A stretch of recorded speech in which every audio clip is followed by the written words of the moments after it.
Hello everybody, happy holidays. We put together some major highlight reels and all this stuff, so make sure you had some content while we were gone. It's been a crazy year. It's been a wild year. Yeah. Many highlights, lowlights, etc. for us to get to.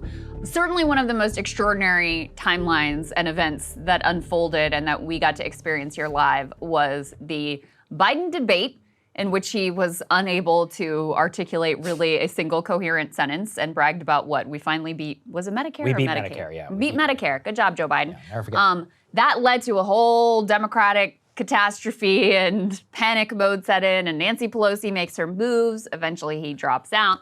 So here for you guys is a little bit of the highlights of our coverage of that sequence of events at the time. Enjoy.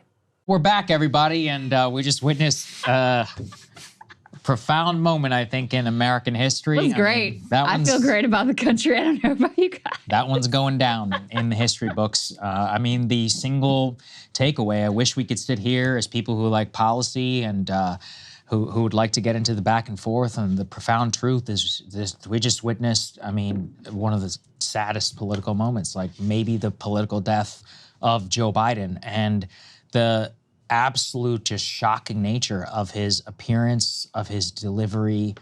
Even whenever we were trying to parse the substance, Krystal, the four of us, we couldn't even get to what he was saying. Incomprehensible. The coughing, he coughed a record 5 times in the first 30 seconds of the debate. And I mean, I'm just sitting here stunned. I don't know what else I can say. I mean, 2 words.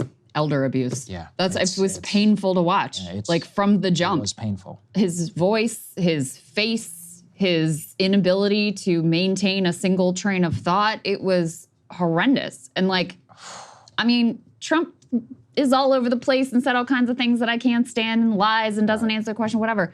But like you said, Saagar, I can't even get to like, oh, let's talk about their different stances on it. First of all, they don't really have the different stances on immigration or Israel or any number of other issues. But, you know, I would love to get into, let's talk about Biden's antitrust. Let's talk about labor policy.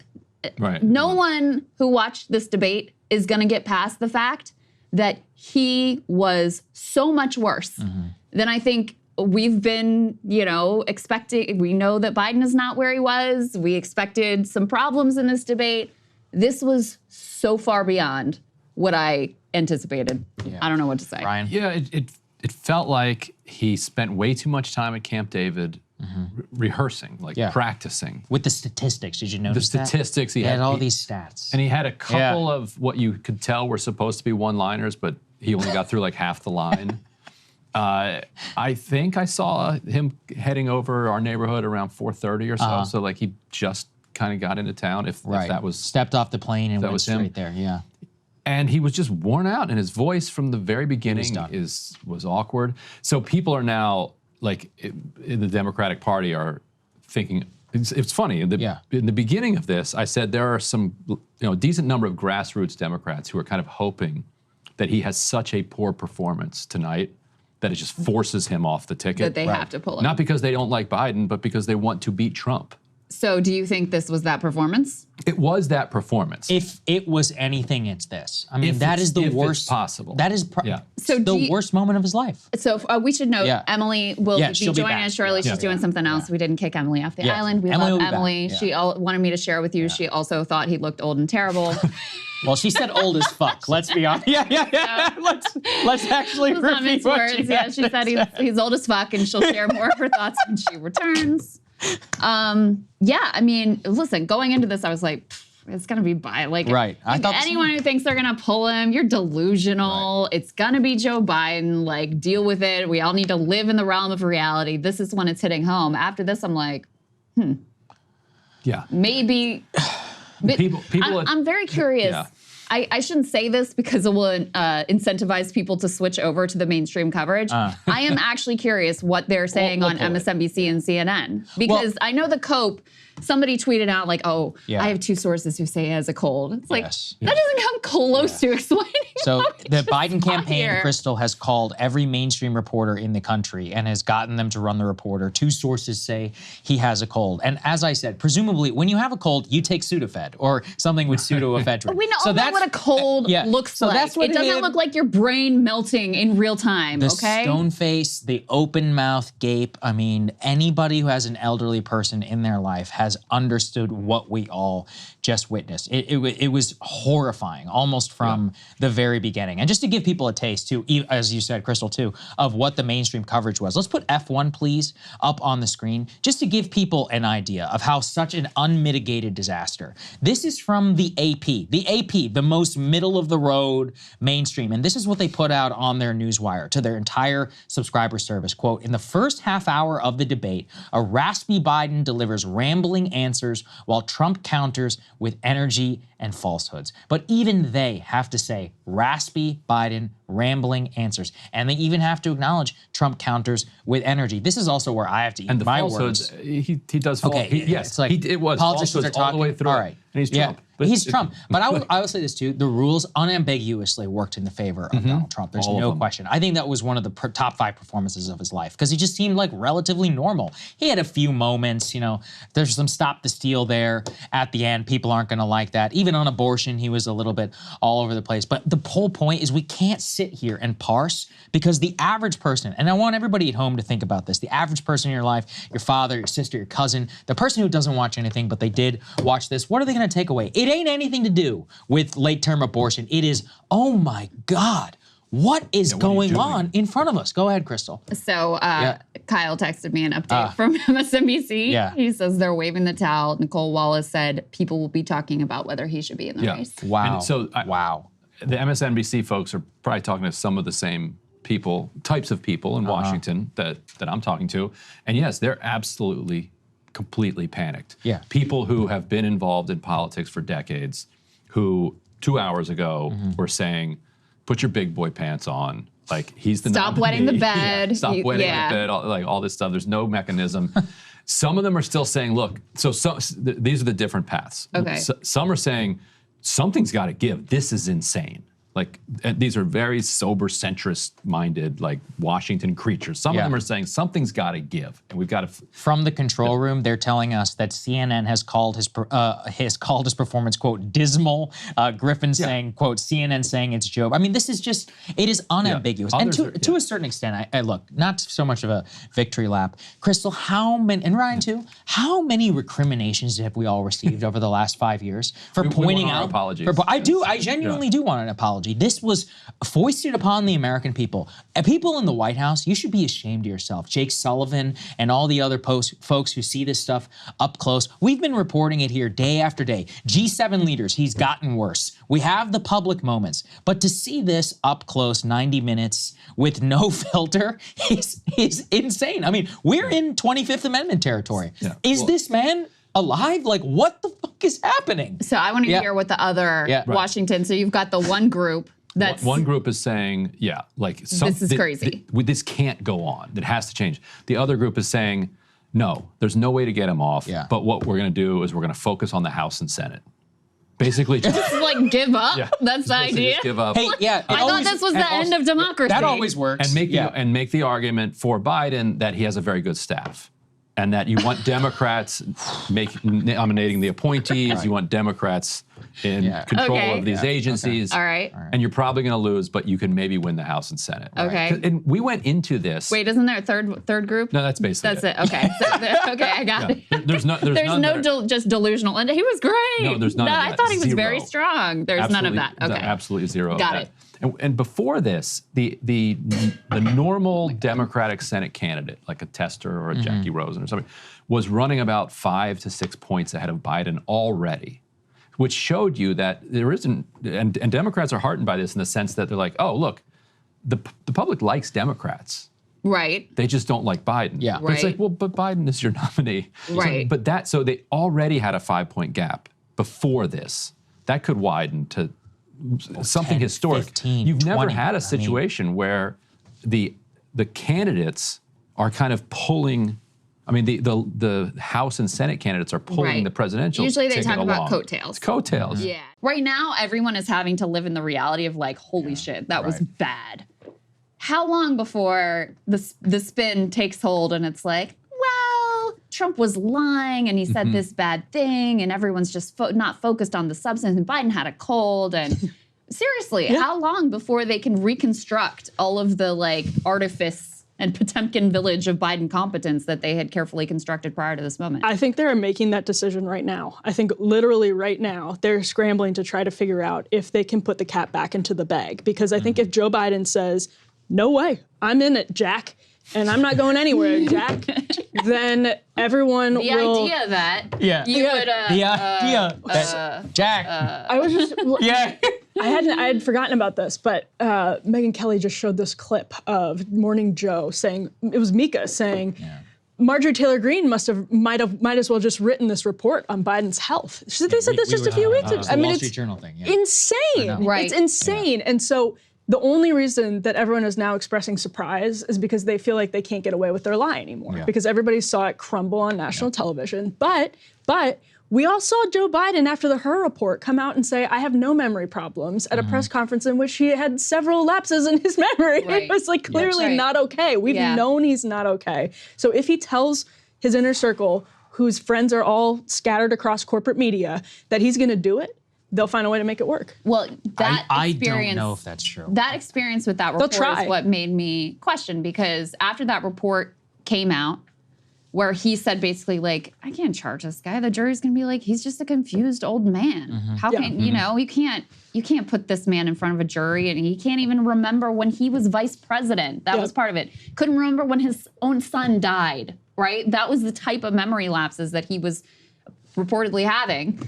And there was a moment in the media when there were a bunch of pieces written. People were like, oh my goodness, this is really bad. Like, Democrats need to do something about this. And then very quickly, the ranks closed again, and you know, you had people out there saying things like that. And I don't think they can get away with it this time, though. That's my inclination is they can't. I don't know that. I would like to think it's so. one thing to that point. I mean, it is one thing to see it in a report. Yeah, it's another thing to watch it yourself. Yeah. Right, and that does make it quite undeniable, and especially coming on the heels of the G7 and the clips that came out of that, et cetera. I think there's the for and against case is that first time, remember there was Andrea Mitchell, when Biden was losing in 2019 and early 2020, Andrea Mitchell has that segment and be like, we need to ask serious questions about Joe Biden's age. And then 6 months later, she's like, it was a stutter the whole time. I never said that before. The reason why I think this one is substantively different is that there's actually very crazy high stakes now at this point where the national public is so much more coalesced around he is old that if they try to do a similar like walk back that they did before, that they would lose even more credibility. Look, even these shameless liars, we have to believe, have a line. But I also wouldn't put it past them. I wouldn't pat it past Andrea Mitchell and all them to roll out the stutter. So I just don't know. Griffin says we've got a CNN clip to give us all a flavor. We haven't watched this, so we can react to it live. Let's take a listen to how things are going over there. It involves party strategists. It involves elected officials. It involves fundraisers. And they're having conversations about the president's performance, which they think was dismal, which they think will hurt other people down the party in the ticket. And they're having conversations about what they should do about it. Some of those conversations include, should we go to the White House and ask the president to step aside? Other of the conversations are about, should prominent Democrats go public with that call?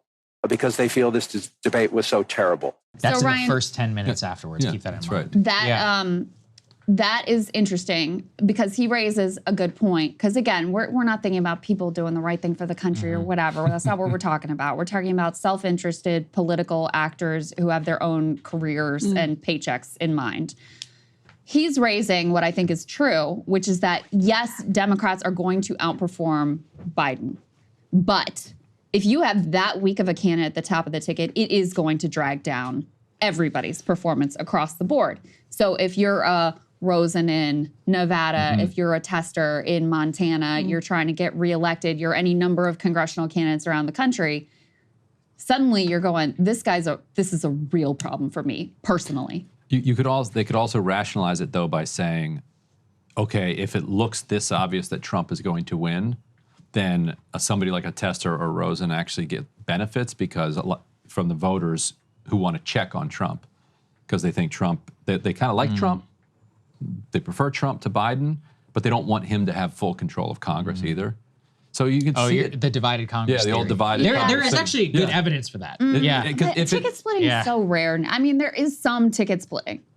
But if you have a candidate at the top of the ticket who is not much of a drag, it's going to be a problem for everyone.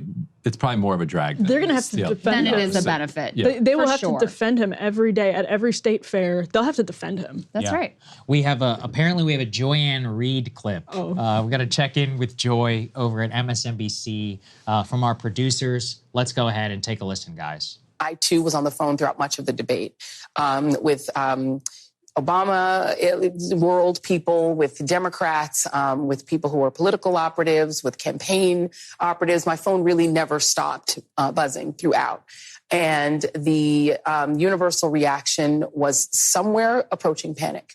The people who were texting with me were very concerned about President Biden seeming extremely feeble, seeming extremely weak. Extremely feeble. How good? It's bullshit that they're surprised by this. Yeah, and how good is Maddow? But you know what, Emily?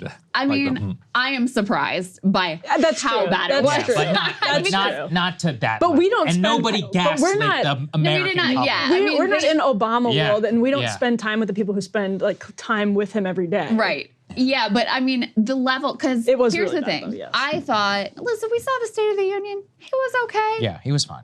But he was reading off a teleprompter. Right.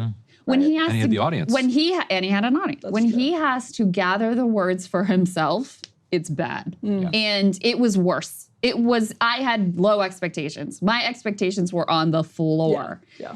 I thought he would at least have some moments on abortion or on January 6th or something that they could take and run with and say, this was strong. There's not one moment, because when we were picking clips of like, all right, how do we want to represent that debate? And I had in my mind like, oh, well, we're going to show all the bad ones. If he has a good one, like we should show that.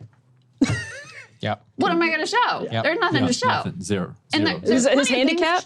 There's plenty of things Trump said Morals that. of an alley cat. Yeah, that's good. Yeah, that was Oh, funny. yeah. Morals of an alley cat. Which also sounds like something that that a 112 crazy- He's like in a year-old would fedora. say. Yeah, that guy's got the morals of an alley cat. Are you in the production of Annie? Yeah. Like, what are you talking about? Got the morals of an alley cat. See? It's like, But All the chimney sweeps know. it's not like, okay, Trump looked like a connoisseur out there. He did. In comparison. But imagine it's Gavin Newsom up there on the Right, station. yes. Gavin Newsom could have picked Trump apart in that. probably. There was plenty to work with there on abortion, on Stop the Steal, on all kinds of things, right? That Trump is just making up shit as he goes along. But he at least seemed like he will survive another 4 years, And so in contrast, he looked absolutely, incredible. And you didn't see any of that pushback. Any of the attempted pushback was so incoherent, you didn't even know what point Biden was trying to make in response to it. So, yeah, I mean, the fact that you have CNN with Van their Jones. sources, Van Jones, Nick Kristof, Axelrod, Joy Reid, Axelrod, Joy Reid, Nicole Wallace. And- Casey Hunt. Yeah, Casey Hunt over who cut off the The cut off Trump the box. Trump. Although I do want to say the CNN moderators were pretty good. They did Yeah, they a were- good they were job. pretty good. All right, everybody, we have some absolutely massive breaking news, which is that much anticipated or speculated about President Joe Biden is stepping back from being the Democratic nominee, withdrawing from the 2024 race. He will remain as president. He is not resigning that position. I'm going to pull up for you the letter that he posted, which I'm going to be 100 with you. I actually haven't read yet. So we're going to read it together right now in real time because I wanted to jump on and bring you the news as much as possible. And also, obviously, Ryan Grimm here with us to help us parse through what all of this means. So he says, "My fellow Americans, Over the past 3.5 years, we have made great progress as a nation. Today, America has the strongest economy in the world. We've made historic investments in rebuilding our nation, in lowering prescription drug costs for seniors, and in expanding affordable health care to a record number of Americans. We've provided critically needed care to 1 million veterans exposed to toxic substances, passed the first gun safety law in 30 years, appointed the first African-American woman to the Supreme Court, and passed the most significant climate legislation in the history of the world. America has never been better positioned to lead than we are today. I know none of this could have been done without you, the American people. Together, we overcame a once-in-a-century pandemic and the worst economic crisis since the Great Depression. We have protected and preserved our democracy, and we've revitalized and strengthened our alliances around the world. It has been the greatest honor of my life to serve as your president, and while it has been my intention to seek re-election, I believe it is in the best interest of my party and the country for me to stand down and to focus solely on fulfilling my duties as president for the remainder of my term. I will speak to the nation later this week in more detail about my decision. For now, let me express my deepest gratitude to all those who have worked so hard to see me reelected. I want to thank Vice President Kamala Harris for being an extraordinary partner in all this work. And let me express my heartfelt appreciation to the American people for the faith and trust you have placed in me. I believe today, what I always have, that there is nothing America can't do when we do it together. We just have to remember we are the United States of America. Signed, Joe Biden. So, Ryan, a few things that jump out at me right off the jump. First of all, the timing is wild. The RNC just concluded. Obviously, we are weeks away from the DNC, so just an extraordinary moment in history. Second of all, he is withdrawing from the race, but remaining as president, not resigning from that position. That was a new push that Republicans in particular were starting to make, but others as well are saying, listen, if you're not fit to run for office, how are you fit to continue to serve in the presidency? Number three, while he expresses his gratitude to Kamala Harris, his, of course, vice president, he does not endorse her or any specific process to succeed him as Democratic nominee here, leaving an open question whether he will do any of that or just leave it open to what comes next. So what is your initial reaction here? Yes, all of that. Thanking Kamala Harris for being a partner in the process but not endorsing her is huge. It opens up the next several days to be a period of intense jockeying. Biden, as has been reported basically everywhere, was at King Lear levels of resentment and anger over the last several days as he's been being pushed to leave. And Griffin, did you say something? Okay, there you go. Griffin says he just endorsed Kamala Harris. So breaking news from Griffin, that he did not endorse her in the letter, but waited until afterwards to endorse her. Might be a way to, sanctify the dignity of the Oval Office and not sully it with the political machinations. The crassness of political machinations. That's how Democrats think. That is very Democrat brain. So now you're going to see a contest between those who are advocating for an open convention, such as Nancy Pelosi, such as myself, rarely agree with Nancy Pelosi, but and those who say, look, it's too chaotic, it's too toxic, it's too late. What we need to do now is just rally behind Kamala Harris and just ride to the general election with. So here's the Joe Biden tweet in which he endorses Kamala Harris. He says, "My fellow Democrats, I've decided not to accept the nomination to focus all my energies on my duties as president for the remainder of my term. My very first decision as the party nominee in 2020 was to pick Kamala Harris as my vice president, and it's been the best decision I've made. Today, I want to offer my full support and endorsement for Kamala to be the nominee of our party this year. Democrats, it's time to come together and beat Trump. Let's do this." So we'll see whether the strength of Joe Biden's endorsement of Kamala is enough to completely quiet those like Pelosi, who reportedly behind the scenes had been pushing for an open convention process. I suspect that many of the donors also are interested in that open convention process. The reason being that, if you look at the polling, one of the weakest candidates to run against Trump, not named Joe Biden, is Kamala Harris, at least according to the polling today. Now, listen, none of that is set in stone. She may be sort of, I think, underappreciated at the moment, given the fact that she just hasn't been in the public spotlight that much. You could see a bump just based on the fact, oh my God, she's not 1,000 years old and she can string 3 sentences together. This is incredible. But if you're just going by the data at this point, you would look at her compared to a Gretchen Whitmer, a Pete Buttigieg, a Gavin Newsom, a Andy Beshear, a Josh Shapiro, a Roy the list goes on and on, and say, if you're just concerned with defeating Donald Trump, any one of these other candidates is likely to be in a stronger position. The other thing with regards to Kamala Harris, I mean, there are a few things to mention here. Obviously, it goes without saying that her defenders will say that it is outrageous to shove aside the first female woman black woman vice president. They will also say voters in the primary, which, let's put aside the fact there really wasn't a primary, but they voted for Biden-Harris. So she has more Democratic legitimacy. This is the case that they would make for why she should be the presumptive nominee. So there's that. There's also the fact that she's been in the public eye. So perhaps she's better vetted than other potential candidates who could be a wild card. On the flip side of all of that, Ryan, she also, we know her weaknesses, we know the negatives, and we also know based on polling that the people who are most closely associated with the Biden administration really have a weight around their neck at this point, especially because of the sense of betrayal of this administration and the level of cover-up that they perpetrated on the American public vis-a-vis his health concerns.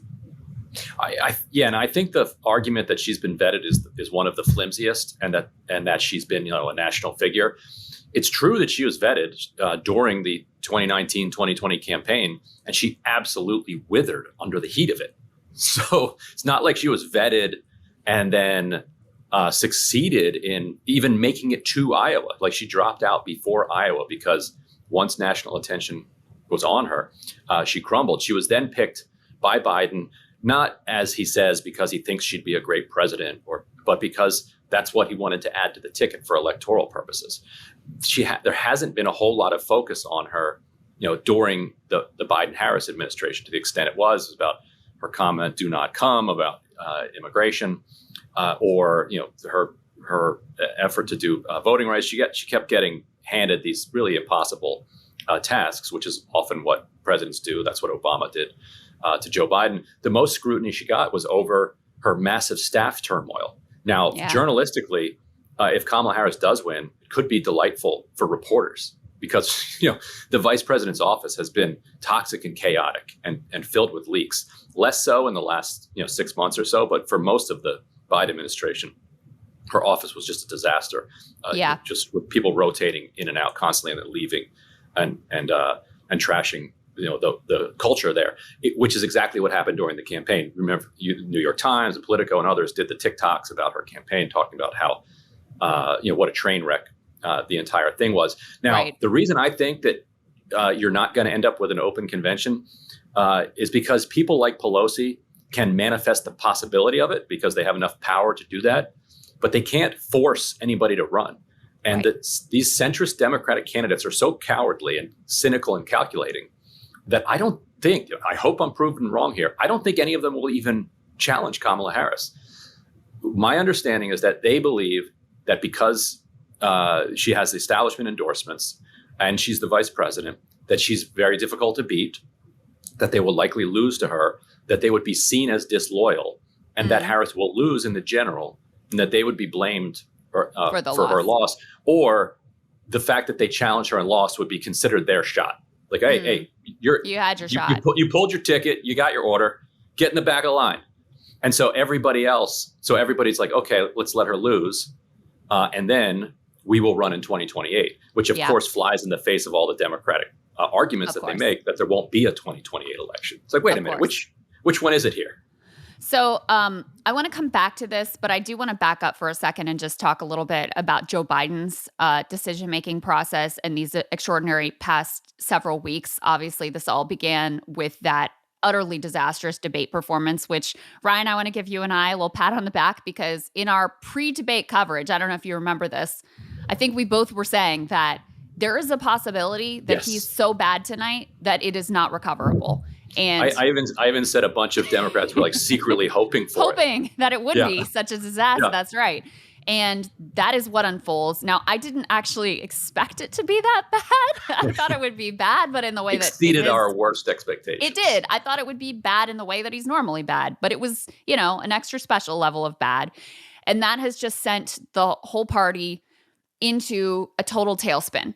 Yeah, that was certainly insane. I'll never forget that. People loved our live cam during the debate. Of course, yeah, because we were like, I think it was literally a shot being like this, like in the first 10 minutes too, because that was the craziest part of it, is it started off bad and it just somehow got worse. It's like, how is this gonna last for 2 hours? Like, how is this gonna happen? I still can't believe it lasted as long as it did. Yeah, I think the most insane part of that whole thing is that it was part of the most insane week in American politics, because you had the Biden debate, then you had insane like month in American politics. You had all of that, and then on the heels of it is the Trump attempted assassination, which was so crazy to live through because it happened on a Saturday. You have the immediate images of literal blood on his face. Then you have the fallout. Then you have the Secret Service investigation, which, by the way, whatever happened with that. But anyways, it was totally, totally insane. Well, and his reaction in that moment, which becomes, an enduring image and certainly an iconic image. I still see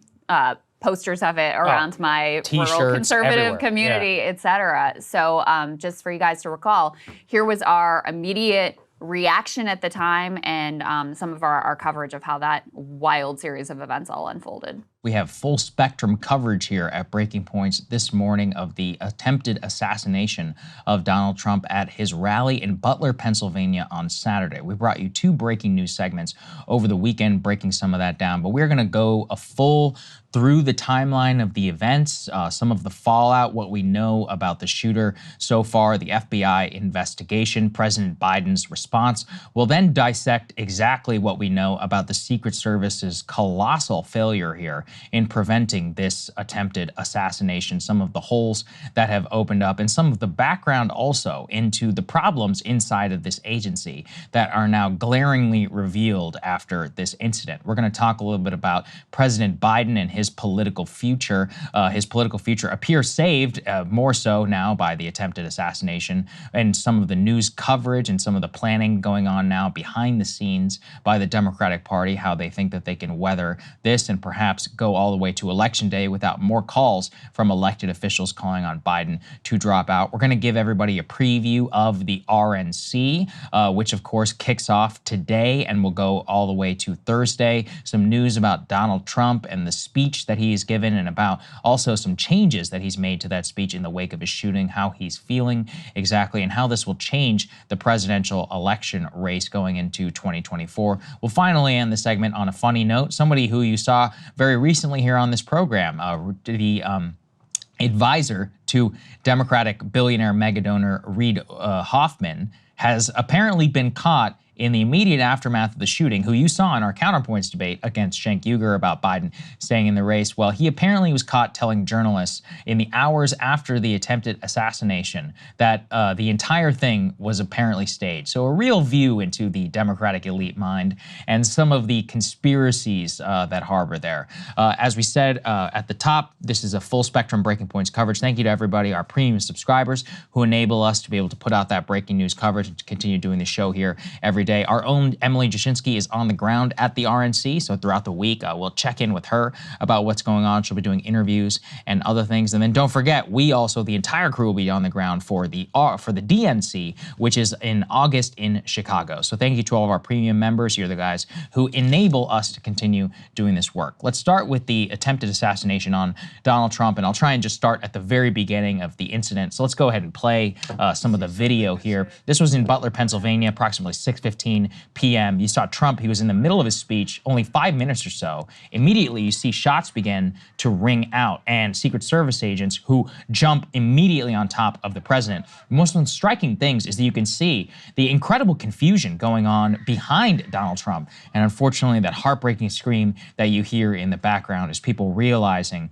that an innocent bystander, just a normal person who woke up on Saturday, he was excited to go to the former president's rally, lost his life, and was shot. ER doctor who was on the scene said that he was shot in the head and almost certainly a fatality immediately after it happened. We know a little bit more about that individual, and I'll bring you some news about him. But what you're watching, obviously, is just an incredibly chaotic scene. You have these Secret Service agents. We can actually hear them on the microphone that is being picked up there, where they're saying, get down, get down. Then they realize that the shooter is down. They say that the threat has been neutralized. As Trump begins to rise, they bring him up and they surround him and create a barrier with their own bodies around the former president. One of them is actually checking him for wounds while he is standing there. Trump obviously is he's a little bit confused in the immediate moment, but then he says, wait, wait, wait. And that is one of the most iconic moments where he shouts, fight, fight, fight, to the crowd, puts his fist up, also creating that iconic image that we have now all probably seen over the weekend, where you can see the Associated Press photographer was right below him and was able to capture Trump with his fist in the air, blood on his face, and the American flag flying high in the background as he is rushed to his vehicle. Let's go to the next part here as well. Put that image, please, up on the screen. This is where a lot of the questions now are centering. What the hell happened here with this response from law enforcement? So what you can see directly in front of you, this is a map that's been put together.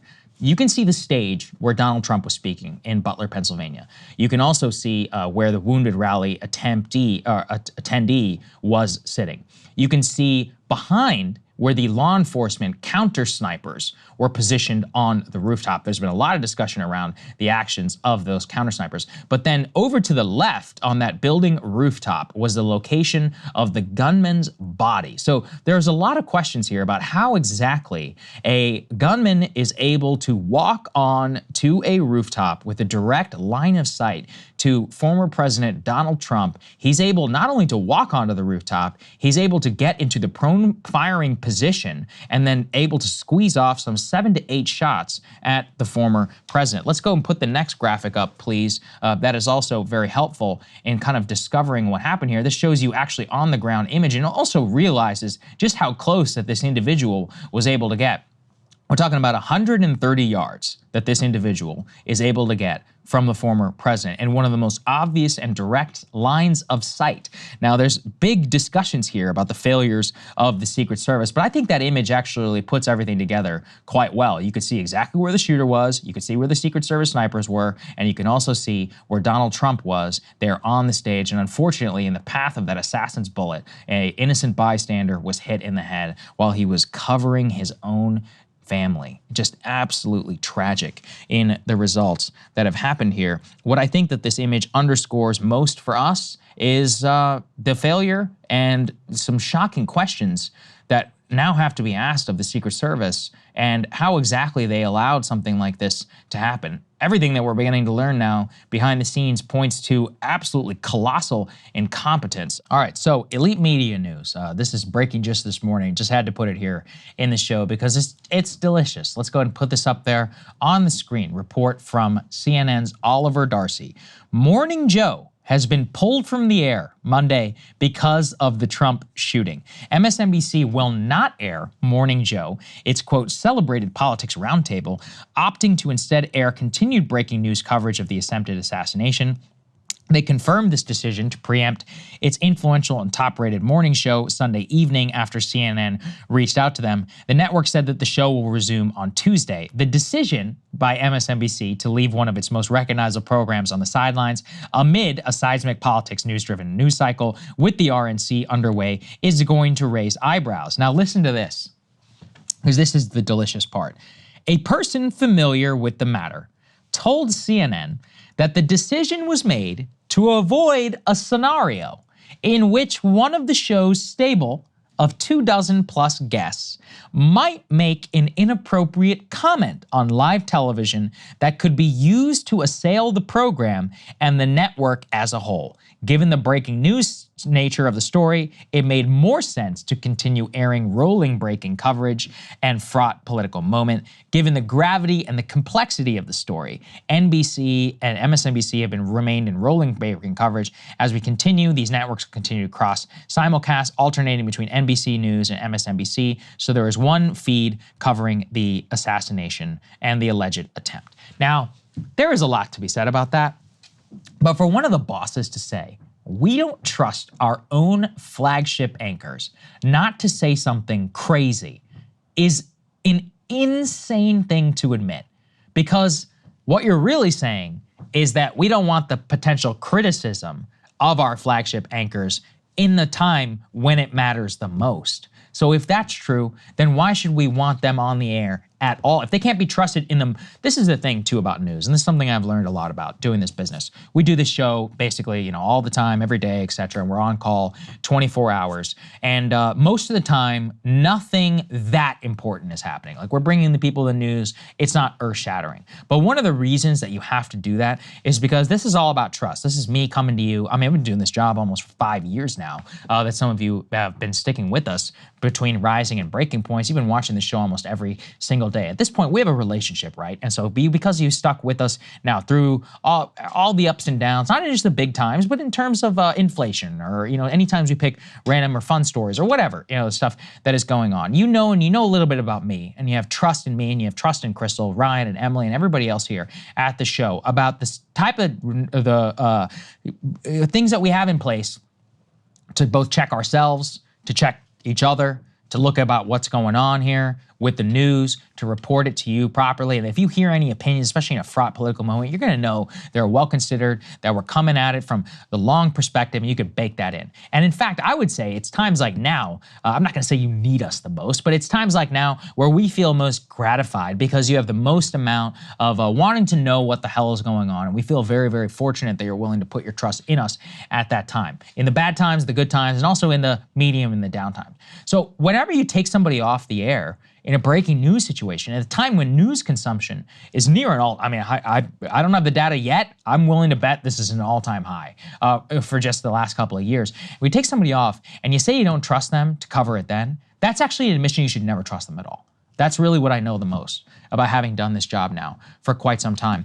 And the sad thing now is I think they're right, is that they're obviously right, in that look at the way that Scarborough burned all of his credibility on Joe Biden, on saying he has, even more cogent than ever before, attacking the Wall Street Journal. And then 3 weeks later, admitting, saying, yeah, maybe Joe Biden does need to drop out of the race after they can't cover it up anymore. And then changing that, flip-flopping, saying, oh, no, he should stay. Mika Brzezinski saying, actually, I'm cool with him staying. But more so, think too about what's the story I just did, right? These guys, Dmitry Melhorn, these people are crazy. They think that Donald Trump and Putin staged a shooting that came within inches of ending Trump's life for political benefit. That's what they think in the immediate aftermath. Those are the type of people who are on Morning Joe.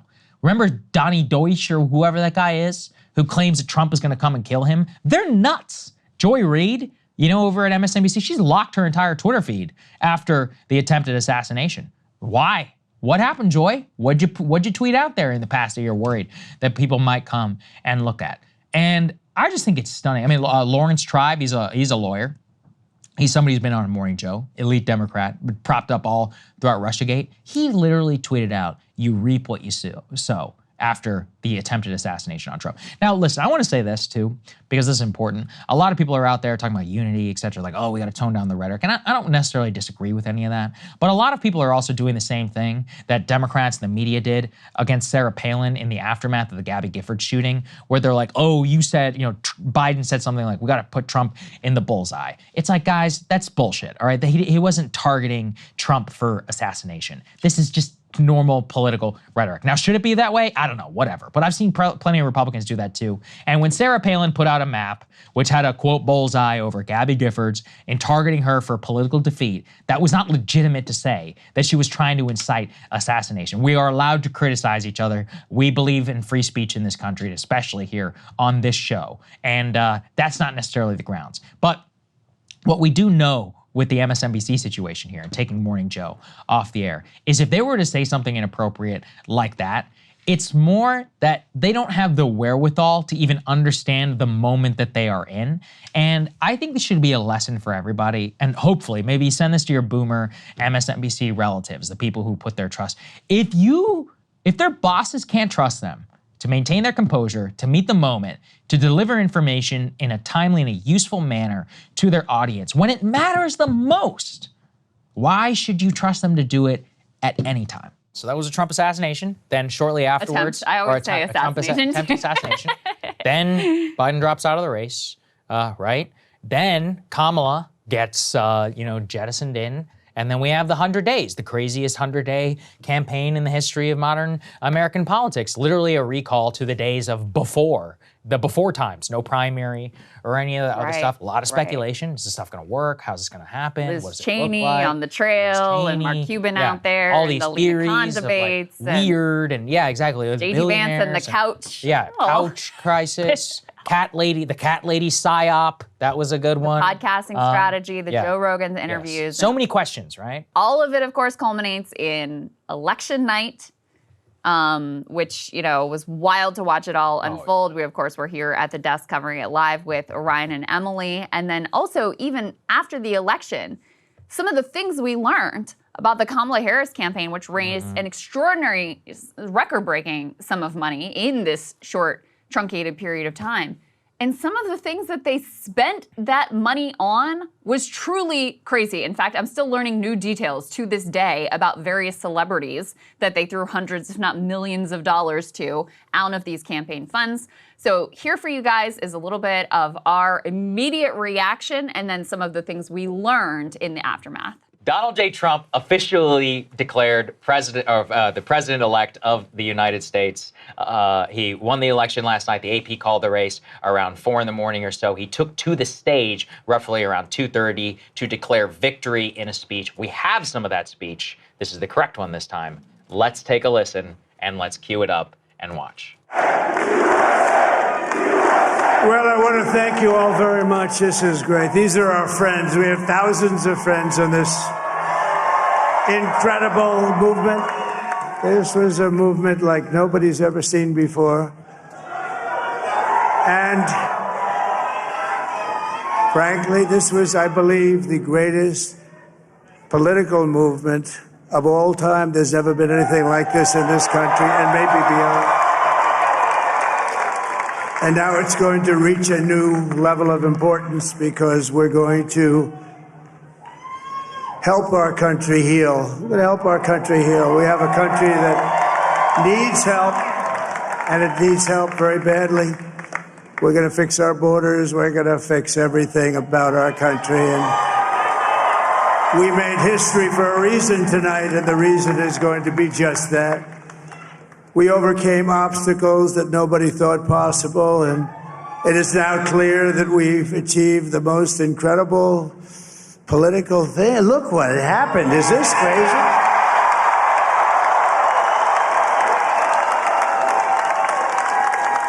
But it's a political victory that our country has never seen before, nothing like this. I want to thank the American people for the extraordinary honor of being elected your 47th president and your 45th president. And every citizen, I will fight for you, for your family, and your future. Every single day, I will be fighting for you, and with every breath in my body, I will not rest until we have delivered the strong, safe, and prosperous America that our children deserve and that you deserve. So there we go. That was the victory speech. It continued for a little bit while. Kamala Harris will be giving her concession a little bit later today. Guys, if we can put that up on the screen, roughly around 4 p.m. Eastern time here in Washington from Howard University, where she spent some of election night at her party on Tuesday. Decided to, the news leaked out roughly around 2 a.m. that she wouldn't be taking the stage to give her concession at that time. But for those who were not watching live, we had a fun joke about the fact that the right is very upset that she is not giving a concession. And I mean, on principle, I do agree that she just conceded last night and or this morning, like Hillary Clinton. But yeah, she's decided to drag it out a little bit. Also, we have not heard a word from the White House, which is kind of crazy. For the people who weren't there for it. Oh, sorry, go ahead. Let them hear our decent counter, which is that be my guest. Trump still to this day has not given his concession speech for 2020. So now he doesn't have to, and now he never has to. He should give one.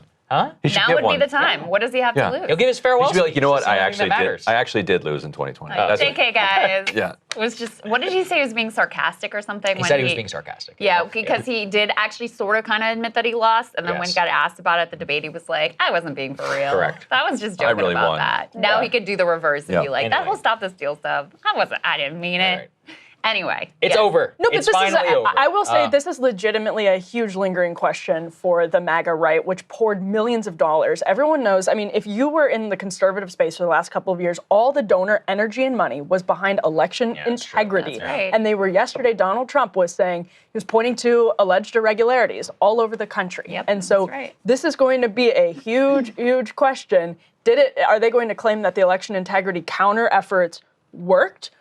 I mean, seriously. We'll never hear another word about it. Let's all be honest.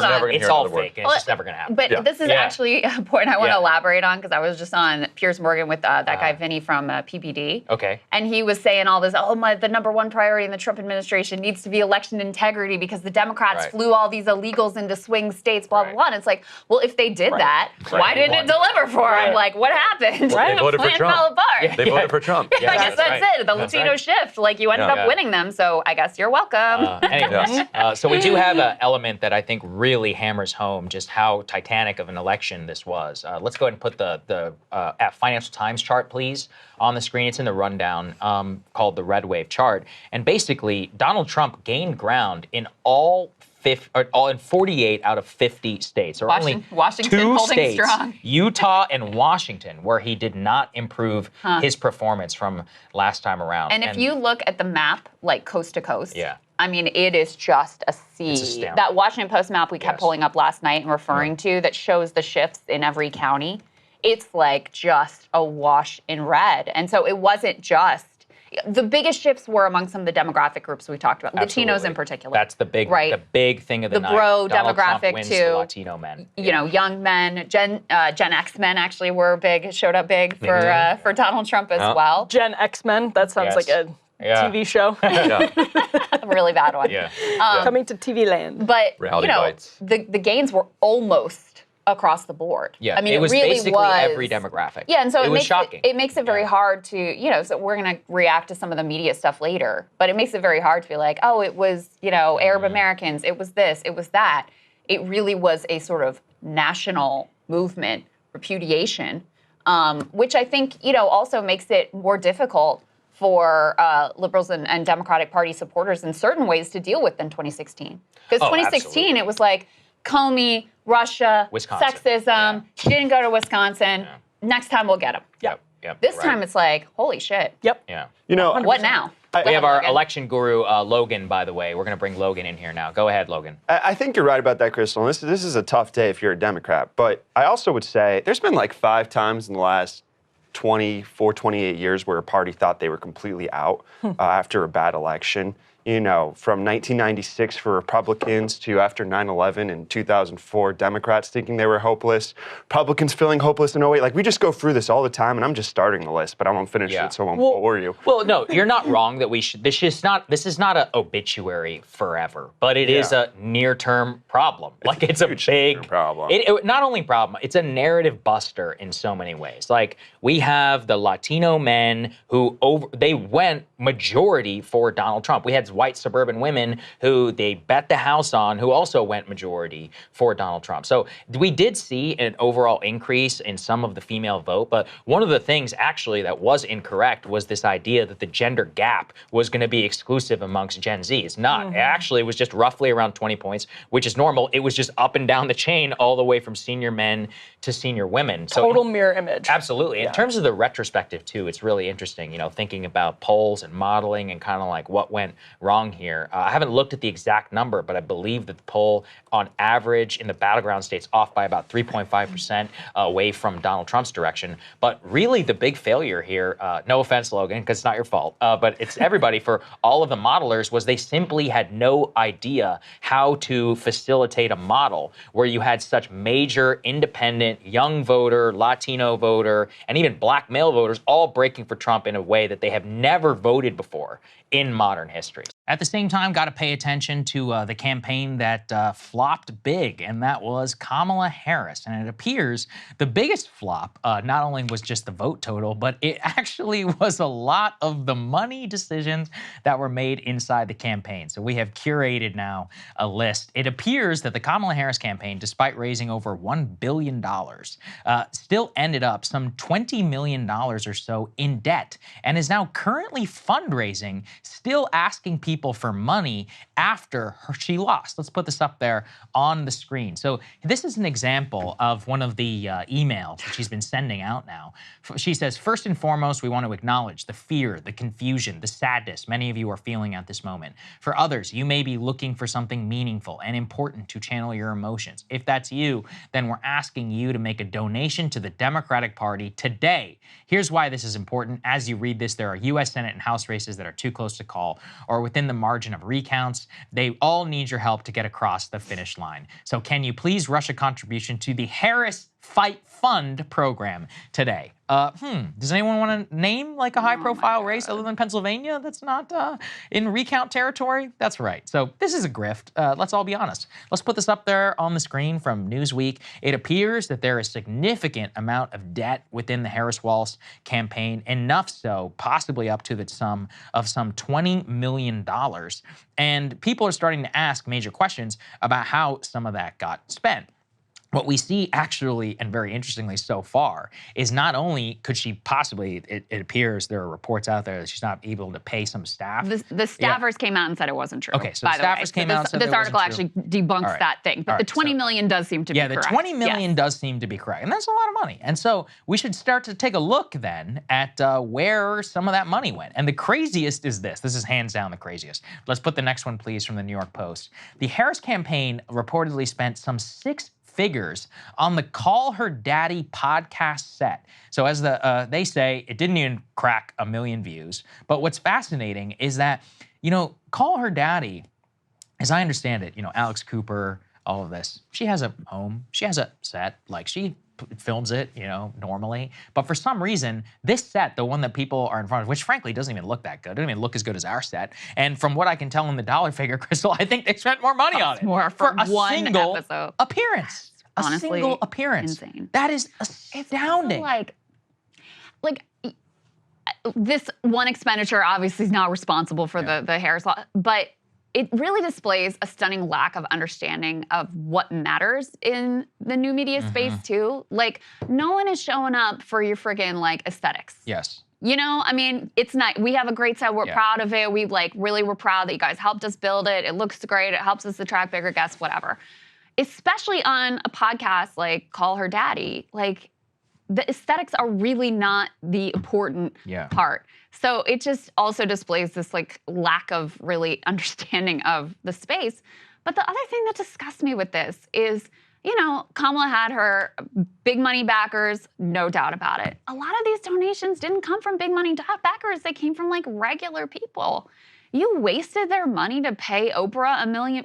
You took regular working people's money and you siphoned it to Oprah Winfrey and Beyonce and Katy Perry and these other celebrity stars. That's disgusting. That is utterly grotesque.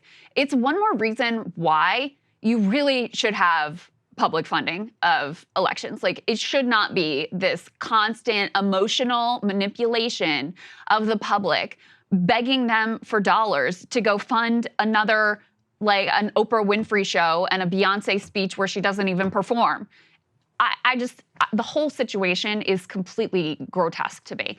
And then the other thing I would say, obviously, like the money really didn't matter. At the end of the day, it really didn't matter. Yeah, it didn't matter at all. You can argue, I think the best case you could say is in the battleground states, she actually performed better than she did in the non-battleground states, meaning that, you know, the ads that were played and the field program that was run were at least somewhat consequential in terms of narrowing the gap. Obviously, not enough. But the money really wasn't the thing. And if Democrats are going to get serious about winning again, which I doubt they will, but maybe, you never know, they need to throw the whole of their big donor class overboard. They need, you know, everybody talks about like, oh, Sister Soldier moments with the left or what. No. The whole party has been like nothing but a series of Sister Soldier moments with the left for decades now. You need to have a Sister Soldier moment with the donor class because you don't even need their money. Their money is actually a hindrance. And it just leads to grotesque expenditures like $1 million to an already, like, Oprah Winfrey is a billionaire. She did not need regular people's $1 million. And what does it say about her that she needed to be paid to come out? And what does it say about you that she needed to be paid to come out and endorse and back your candidacy? Just disgusting. It's just so emblematic of what is deeply wrong at the core of this party's ideology. Yeah, and well, we'll continue within that. Let's go to the next part, because this is honestly the craziest one, is that it appears that Kamala Harris paid Oprah Winfrey $1 million during the failed campaign. What's even crazier is it wasn't just Oprah. It includes people like Katy Perry, Lady Gaga, Ricky Martin. There was almost $10 million that were spent behind this, many of which actually did go into the pockets of these event management companies and the stars. Now, here's how naive I am. I am a very cynical guy. Can I think everybody agree with that? All the people who've been watching for years. I genuinely did not know that celebs get paid for endorsements. I didn't either. I was like, listen, they believe in the cause. Yeah, they show up. You do a concert. Okay. Like that's what I thought was going on here too.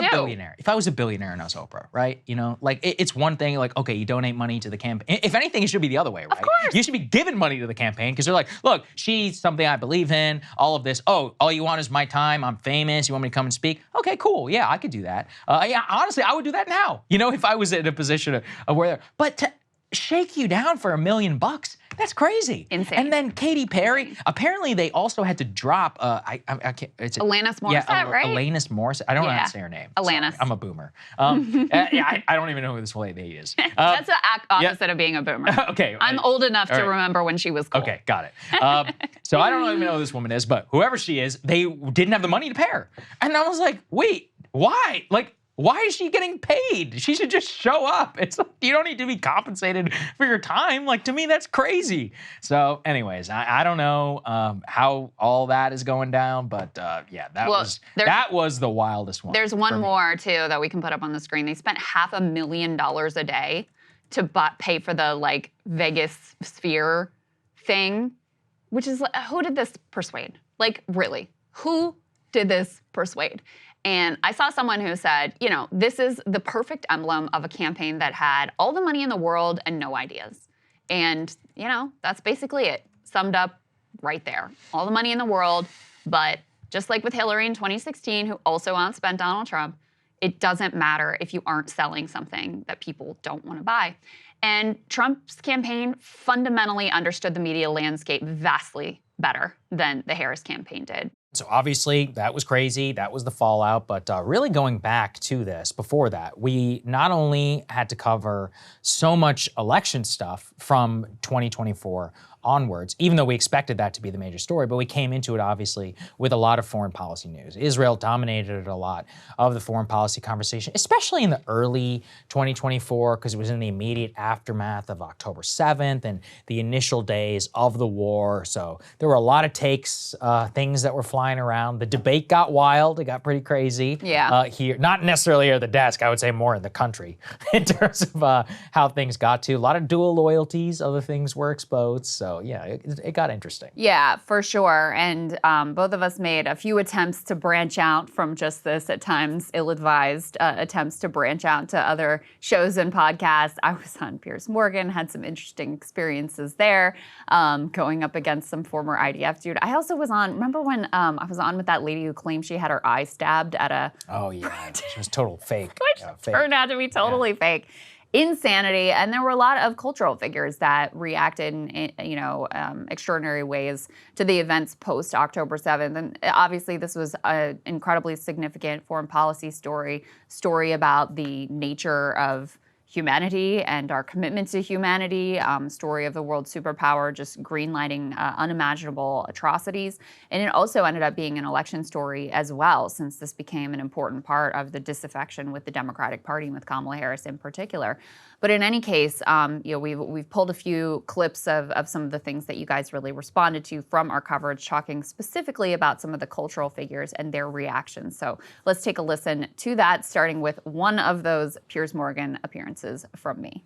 I believe fundamentally in the right to free democratic protest. I mean, it's the bedrock of any free democratic country. But I don't believe in violent hate rhetoric. And if you're a Jewish student at one of these colleges, hearing some of these chants, which we're all hearing, it's pretty terrifying, isn't it? Well, here's what I would say. First of all, I echo Wajahat in saying I'm glad that both of our two co-panelists are okay. And I certainly support the call for justice for Yosef, and I hope his assailant is in fact apprehended and accountability is meted out. I think it's disgusting and frankly a cheap trick to use some isolated incidents to smear an entire protest movement. And I think it's very clear what's going on here. You know, a majority of young people and a majority of college students, majority of Biden voters, believe that Israel is committing a genocide and that American taxpayer dollars are going to assist in that genocide. They're outraged by that and they're protesting. And by the way, they won. Hold on. I listened. Everybody, Yusef protects Jews and Arabs. Yusef, you are clearly lying again and again. You must let other guests speak. Protects Arabs and Jews. Yusef, am I going to be allowed to speak here? Am I going to be allowed to speak here? Yes, you are. Okay, so a majority of young people do not speak over other guests, please. They all listen to you. Israel is committing a genocide, and they are protesting that. And by the way, they've won the argument. If you look at now, it's 60-40 against sending military aid to Israel. It's a majority that disapprove in America of Israel's action with regards to the Gaza Strip.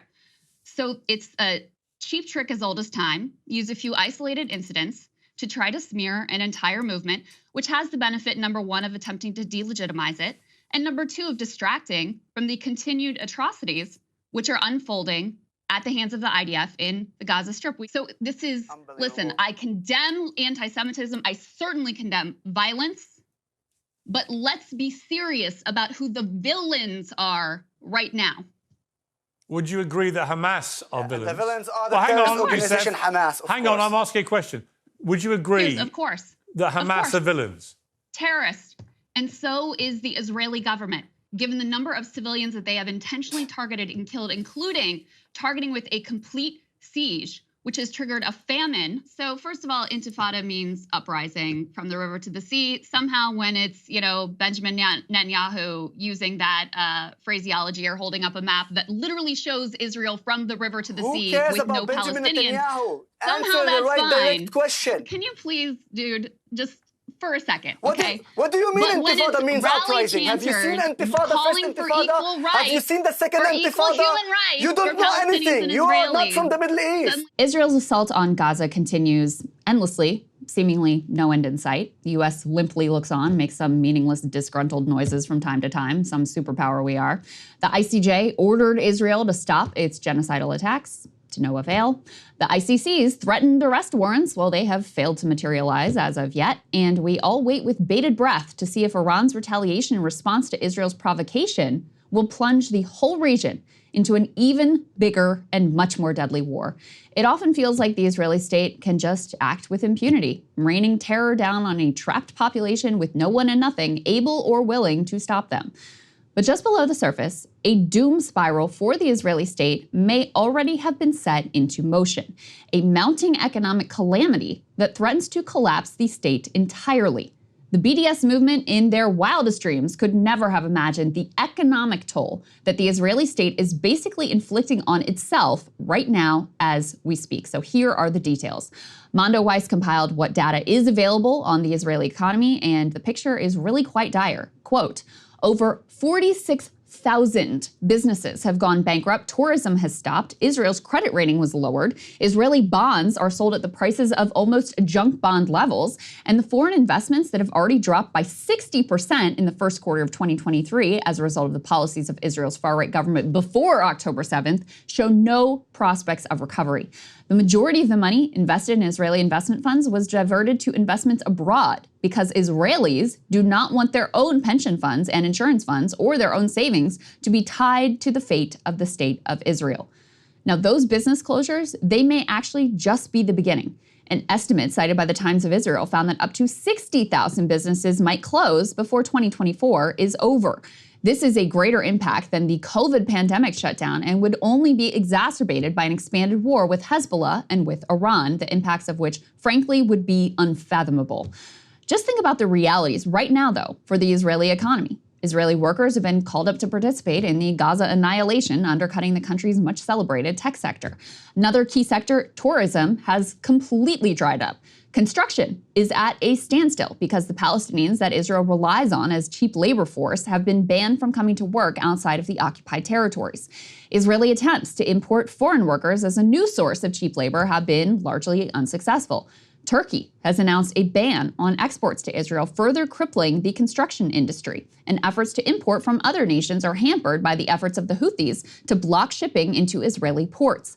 250,000 Israelis continue to be internally displaced as a result of the tit-for-tat war with Hezbollah, and panic has set in as Iran threatens a large response to the assassination of Ismail Haniyeh that occurred on their soil. Now, perhaps the biggest body blow, however, was Intel pulling out of a planned $25 billion investment in the state of Israel, an indication that capital is engaged in their own self-interested BDS, weighing the ever-rising risks of operating in Israel to be greater than the benefits. Even more trouble, though, could be ahead. Here again is Mondo Weiss. Israel's power grid, which has largely switched to natural gas, still depends on coal to supply demand. The biggest supplier of coal to Israel is Colombia, which announced that it would suspend coal shipments to Israel as long as the genocide was ongoing. After Colombia, the next two biggest suppliers are South Africa and Russia. Without reliable and continuous electricity, Israel will no longer be able to pretend to be a developed economy. So while the U.S. will apparently never cut Israel off of literally anything, including the 2,000-pound bombs that they use to drop on schools where displaced children are sheltering, the rest of the world apparently not so keen to continue doing business with this terrorist regime. There's another dynamic that's a little harder to quantify here, though. It came up in our recent interview with an Israeli Zionist analyst, Shael Ben Ephraim, who we brought in to discuss the right-wing riots that broke out in Israel to protect the right of Israeli soldiers to rape and torture Palestinian detainees. I asked Shael what this trend meant for the future of Israel if they continue to drift towards lawlessness and a state governed overtly by Jewish supremacy. I was frankly a little bit shocked by his response. I think there's going to be a lot of people in Israel who, if this continues to be the kind of government that they have in the long term, will leave. And those will be the most productive members of society. Those will be the high-tech leaders. Those will be the professors. Those will be the literati and so on and so forth, which is something that I think the extreme right in Israel wants, because that will help them run the country better. And there's an attempt to dismantle the Israeli judicial system, because that's the one check and balance the Israeli system has against this kind of power. So right now, Israel, similar to a lot of other countries in the West, or the United States, as an example, is having a battle for its soul. And I think if the liberal democratic forces in Israel lose, Israel will be lost. It's not going to be able to survive if it doesn't have allies in the world, and it's going to be sanctioned by everyone, treated like a pariah state. That liberal part of the country is what kept Israel as part of the international community, and what kept it allied with the United States, and what kept it as a big trade partner for the EU. And if Israel loses that, it's not going to be able to survive. The extreme right fringe and the fundamentalists aren't going to be able to support the Israeli economy, aren't going to be able to support Israeli society, not in the long term. Many don't serve in the army. It's a disaster for Israel. If these people take over, and this is a step towards taking over, like make no mistake, they're hindering the functioning of the state. If they completely take over, the state of Israel will not exist in the long term. And I think that's quite a possible outcome. So Shael alludes there to the fact that the most conservative, ultra-Orthodox members of Israeli society are increasingly represented in terms of governing ideology, but don't actually contribute too much to society. They tend to have large families, rely on government welfare, and receive a religious exemption from military service. The numbers supporting this dynamic were already getting kind of dicey because this group has much higher birth rates than more secular Israeli Jews. If you see a significant brain drain due to unending war and overt fascism, according to Shael, quote, the state of Israel will not exist in the long term. Bolstering this point, Mondo Weiss quoted an Israeli economist, Professor Dan Ben-David, as saying that the Israeli economy is held together by 300,000 people, the senior staff in universities, tech companies, and hospitals. Once a significant portion of those people leaves, he says, we won't become a third world country. We just won't be anymore. Has this exodus already begun? Difficult to say, and frankly, some of the data is really conflicting. But according to the Times of Israel, Israelis have already begun leaving the country prior to October 7th due to the Netanyahu government's extremism and attacks on the judiciary, which had led to a large protest movement for more secular elements of society. That outflow accelerated after October 7th, leading to about 42,000 permanent departures from November through March of 2024. And one can only imagine what an all-out war with Hezbollah and or Iran could do to those numbers in a country where a significant minority of the population hold multiple passports. By enabling the worst of Israeli atrocities and excesses, self-proclaimed Zionist Joe Biden may have unintentionally helped to galvanize a force that could actually destroy the Israeli state. We may be watching in real time as Israel collapses under the weight of its own internal divides, capital's aversion to risk, and the world's revulsion to apartheid and genocide. Hello, everybody. There's been some extraordinary news that has gone ahead and happened tonight. The Islamic Republic of Iran has launched retaliatory airstrikes on Israel. As we speak, literally right now, Shahed-style drones, hundreds, are raining down upon Israel, being intercepted, at least some, by air raids. There has been sirens all across. Air defense systems are firing. We have some video that I'm going to go ahead and play for everybody right now, and I'll continue to talk over it. So what you guys can see in front of you, this is video that has been put out by the Israeli media and as well as the Israeli government, so we feel comfortable sharing it with you. At the very least, what we could say is they claim that this is what is happening above their skies. This has now come, this extraordinary moment, after a dizzying last few hours. Some indications happened earlier today. President Biden was at his vacation house in Rehoboth Beach in Delaware. He flew back for an emergency meeting of his National Security Council. Almost immediately after he returned to the White House, the news became official, and they put out a statement. I'm going to go ahead and share that statement with all of you right now.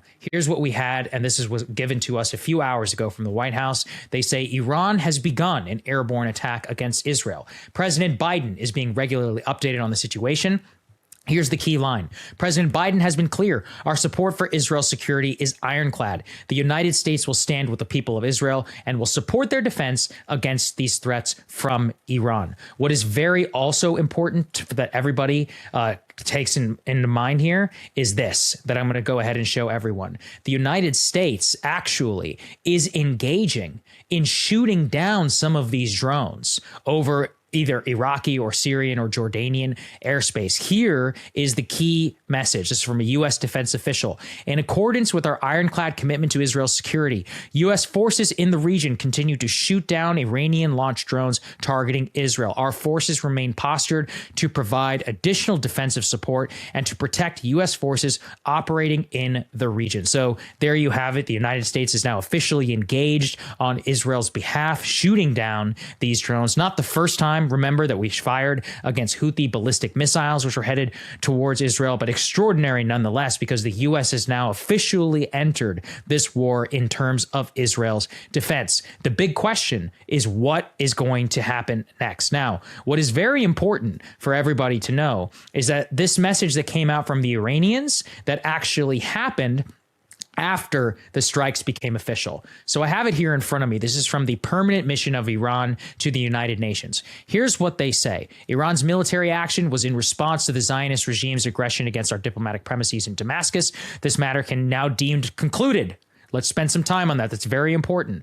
The matter can now be deemed concluded. However, should the Israeli regime make another mistake, Iran's response will be considerably more severe. It is a conflict between Iran and the rogue Israeli regime from which the U.S. must stay away. So let's pay very close attention to that. The Iranians are saying, this is our response to you bombing our embassy in Damascus where an IRGC commander was killed. They're making clear, America, stay out of this. Now already that line has been crossed. But what they're saying is, if we end it here, then that's it. But we are now receiving news that is actually coming out of Israel. Keep in mind that it is the middle of the night over here, but I'm sharing here a senior Israeli official. This is from Israeli media.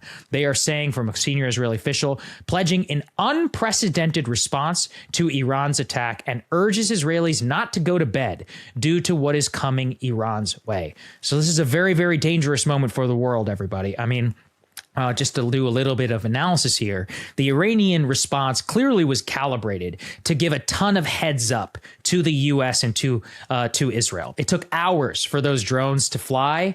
They could have used cruise missiles, ballistic missiles, and much more destructive technology. This is a show of force on their behalf, but also it was calibrated, as they put in their message. And it was one where they knew that the vast majority of the drones would be intercepted by their air defense systems. This wasn't really calibrated to be like a major and a stunning attack. They had a ton of heads up. The question now, right, does it end here? Or now are we on the escalation ladder? The United States military is now involved in this. We are shooting down drones on Israel's behalf. The Israeli military now, are they going to engage militarily directly against Iran? This would be unprecedented in terms of what is happening. And I deeply fear that this is the exact nightmare scenario that we've all been waiting for since October 7th. You know, it's been exactly almost 6 months now since the conflict. But really what we all saw when Israel struck that embassy in Damascus is that entered a new kind of phase of the conflict. And it entered a big decision matrix that we talked about with Dr. Trita Parsi on the show. And I know that Krystal and Emily talked about this as well. What is Iran's response going to be? Nobody knew. And now we do know. And now the question is how is the West going to respond to this? How is the U.S. going to respond to this? How is Israel going to respond to this? If Israel responds with overwhelming force and they directly strike targets in Iran, Tehran, for example, well, it is almost certain now at this point that the United States would be involved in this, given the fact that we literally shot down some of these drones and the military is now engaged here. The big question, and this is where my heart goes out to every U.S. service member, family, and serving in the Middle East right now, is that we have tens of thousands of service members who are all across the Middle East, Iraq, Syria, Jordan, as we all found out when 3 of our service members were killed. Bahrain, we have the U.S. Navy, the Fifth Fleet. Warships have been flooding into the Persian Gulf, apparently, over the last 24 to 48 hours. What's even more extraordinary is that the U.S. military Central Command commander was on the ground in Israel when the news broke that the Iranian drones were coming. Apparently, the general has departed, but just to give you an idea of how deeply involved the U.S. military is here in the response. Let's transition into what Mr. Rogan is thinking about this conflict, because, you know, to the point of whether the views of these college students are extreme or mainstream at this point, when you have a majority of Joe Biden voters saying this is a genocide, when you have the International Criminal Court of Justice saying that's plausible, when you have a new UN report saying there's reasonable grounds to believe, and now you can add, you have Alex Jones saying it's a genocide. I believe Candace Owens has said similar things. AOC has now come out and said the same. You can add to that growing list of voices Joe Rogan, who made some very interesting comments on his podcast. Let's take a listen. Even in the right, like, look what's going on with Candace Owens and Ben Shapiro. Dude. Like, what did she say? I want to know what she was fired for. Because was it criticism of Israel? Was it, I mean, did she show that Edward Snowden video that he put up on Twitter that shows them drone bombing those kids that are, those men, I should say, unarmed people that were walking towards the rubble that clearly weren't causing any danger to anybody? Yeah, right. They just bombed them. Yeah, no, it's your duty. It's just like for Biden or whoever you like, you're supposed to cover up for them because But the whole thing is like they were always saying they're only targeting Hamas and everybody else is a casualty. Well, if those guys are just unarmed civilians and they're walking alone, that's what they appear to be. Dresden. And you just blast them from the sky with robots. This is the tragedy of war. Yeah, this is insane. And no one knows what to think now because if you can't talk about that, if you can't say that's real, then you're saying that genocide is okay as long as we're doing it. And that is what we're saying. And if you're saying that from a perspective of someone who literally went through the Holocaust, or your people, your tribe, went through the fucking Holocaust, and now you're willing to do it? I hope the irony is not lost on you. It's so nuts. It's so hard to imagine that someone where a culture, like a country was like officially founded in, what, 47? 48. 48? Okay. Officially founded. So that's so recent. and you guys are willing to do what was done to you that led you to believe that you needed to start your own country? You're willing to do that at least on a small scale in Gaza. Like there's nothing left. If you see the videos, let's see some recent footage of Gaza. So some really pointed, The Atlantic would say those comments were extremist. But Greg Abbott would say anti-Semitic. There you go. Many, and apparently Matt Miller would as well. Talk about that also in my monologue. But I mean, he really goes in. Apparently that video that Al Jazeera obtained, the drone footage of them striking and killing these 4 unarmed civilians who were just walking along in Khan Yunis. I mean, it's horrible to watch. We played just a little bit of it. But if you do watch the whole thing, you know, you see the initial drone strike. You see one of them at least like crawling after being hit, initially wounded and then hit again, and all of them killed. And, you know, you can't but Hamas that. You can't, human shield that. It's just so naked. And I think one of the things that people have reacted to so strongly, because I've been trying to wrap my head, Emily, around why this seems to have been the thing for Alex Jones. That's what he quote tweeted. It seems to have been, you know, the thing for Joe Rogan. And just judging by the tenor of the commentary and the shift, you know, AOC then comes out shortly thereafter, also calls it a genocide. I've been trying to wrap my head around what it was about this video, because we've seen so many horrors play out in front of our eyes. And I think it's the fact that all the typical justifications are null. You can't, like I said, you can't but Hamas it. You can't, there's a tunnel there. You can't, you know, it's anti-Semitic to say this. All the normal justifications they're not human shields, are kind of null and void. And then there's something so nightmarish and terrifying. Alex Jones called it a robotic mass genocide, I believe, about the fact that they're walking along totally unawares. And then out of the sky, boom. It's over. And also the David and Goliath nature of that. I mean, they're unarmed. They have nothing, right? And everything around them in the video, too, is complete rubble, as Rogan is saying, right? Look at Gaza. There's nothing left. His guest there says it's like Dresden. They're completely unarmed. They're completely vulnerable. And meanwhile, Israel has this, you know, incredibly high-tech killing technology. And that's what they're up against. And there's something about that video that marked a real turning point for the way a lot of people were viewing this conflict. So Alex Jones apparently has also been calling Rabbi Shmuley the butt plug rabbi. They had a debate. He did.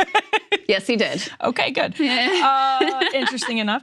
Well, the Rogan clip to me is fascinating because he goes back and says, listen, this is really recent history. Like the Holocaust is really recent history in the living memory of many people. That's and right. The founding of modern Israel comes in 1948. And what also happens there is, and Brian and I talked about this a little bit yesterday, but the new definitions or the formal international agreement on what the definition of genocide is, because basically the UN comes together after World War II and says, we need to prevent Dresden. We need to prevent the Holocaust. We need to, all of that.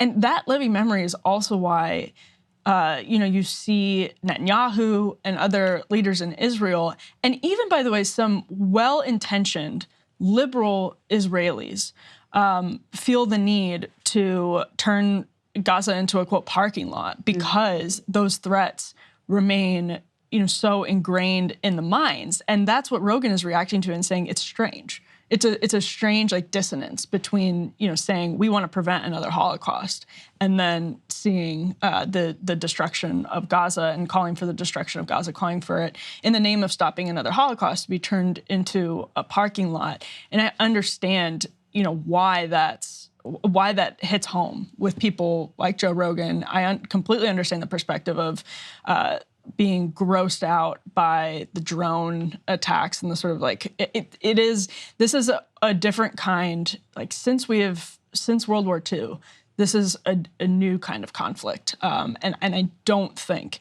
the Netanyahus and the Joe Bidens of the world were prepared for how the public was going to react to it. It's similar to other conflicts like urban warfare, but Syria, other places, but it's different. It's completely different. And I think they underestimated where the public would be when watching this because, I mean, yeah, it's just, these videos are tough. Let's move on to Bill Burr, who was on Club Random with Bill Maher, and they obviously, why not, got into a conversation about the pro-Palestinian demonstrations on campuses around the country. Lest you think we weren't watching Aaron Rodgers on Joe Rogan, or on Tucker Carlson's show yesterday. He did weigh in on the Cuba policy of Alan Dulles, and accurately, by the way. That was a historic first. I think the first former Green Bay Packers quarterback to go after Alan Dulles. Triumph for him.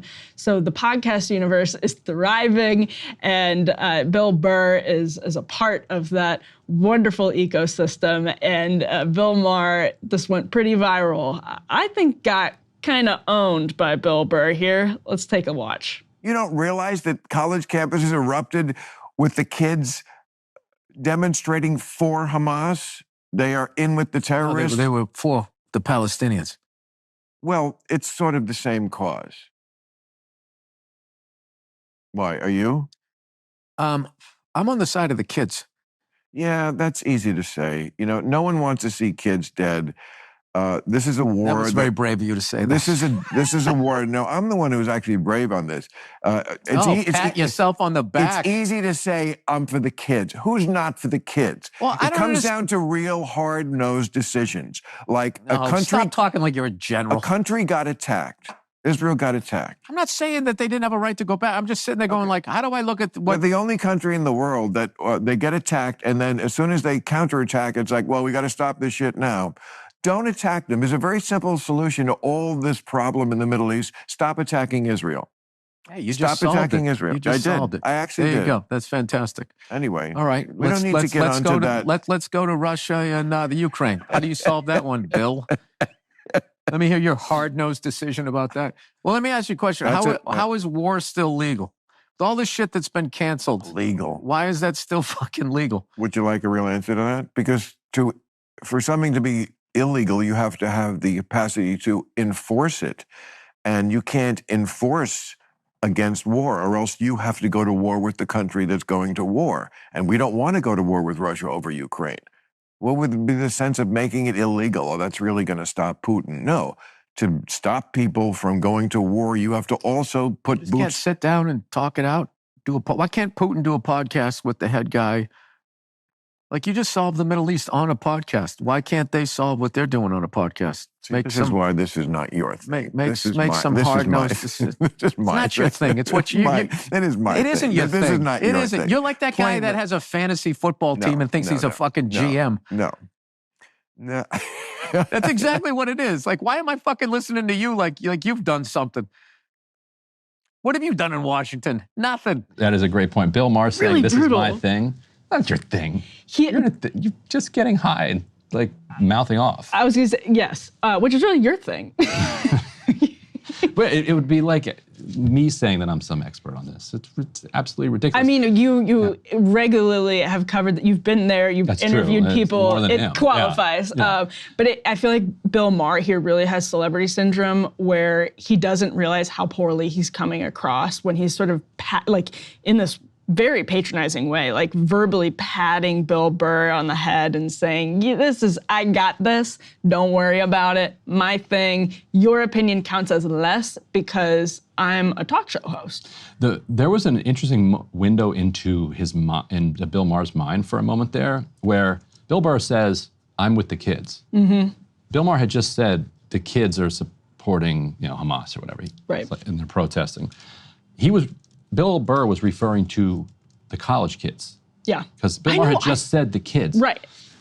Bill Maher's mind, in his mind, he thinks he's saying that I'm with the kids who are being slaughtered by Israel. That's how I interpreted too. That Bill Maher's mind went to the kids being slaughtered, right, and then said, I'm the courageous one because I'm okay with the kids being slaughtered because I understand in a hard-headed world that there is no other choice than slaughtering all these kids, was fascinating and dark. Just really high. Well, yeah, clearly, but that's a window into he's high most of the time. Yeah. So it's like a philosophical question about which Bill Maher mind exists, and I would say if you're high more than half the time, then it's the high one. I also found that interesting because they were in a conversation directly about the kids on college campuses. They had both used the word kids in relation to the kids on college campuses, and as soon as Bill Burr said that, Bill Maher, the switch flipped, and he jumped on Bill Burr from, you say you're with the Palestinian children, but Bill Burr then going back and just driving the knife further with that last comment about what have you done in Washington? Why am I listening to you? It is a very good question. Why on earth? I mean, because it's funny, I guess, to watch these two people, hopefully. But yeah, him pretending him saying this is my thing and it's not yours. Get out of here. As usual, Bill Burr, always interesting. Joe Rogan, people always love to see them sound off in cultural ways. If we also think to some of the crazy domestic stories, a lot of these go in and out, but one that has stuck with me was this one, the Boeing whistleblower. We actually talked about it even on the day that we're filming this because we just covered this story about the OpenAI whistleblower. And, you were like, well, do you really think they whacked him? And I was like, look, if you asked me 5 years ago, would Boeing whack somebody? I'd say you're crazy.